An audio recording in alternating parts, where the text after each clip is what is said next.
Və həmçinin qardaşlar, Allah Subhanahu və Teala öz kitabında salih sələflərə müxalif olmağı şiddətli şəkildə qınayıb. Onlara tabi olmağı əmr etməklə yanaşı, onlara müxalif olanları da qınayıb və hədəliyib. Fikir verin, Allah Subhanahu və Teala buyurur ki, وَمَنْ يُشَاقِقِ الرَّسُولَ مِنْ بَعْدِ مَا تَبَيَّنَ لَهُ الْهُدَى.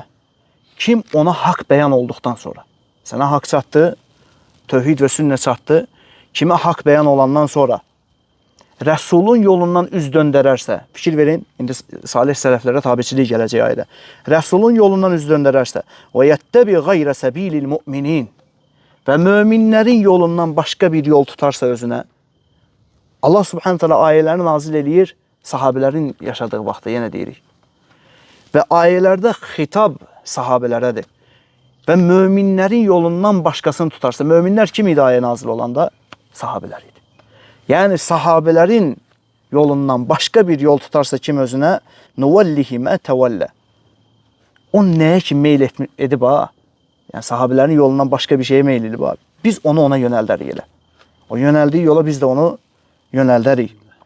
Və nuslihi cəhənnəm. Biz onu cəhənnəmə atarıq. Subhanallah lazım.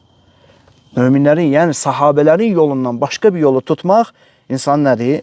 Pis aqibət gözləyir və insanın cəhənnəmə atılmasına səbəbdir. Və səət məsira.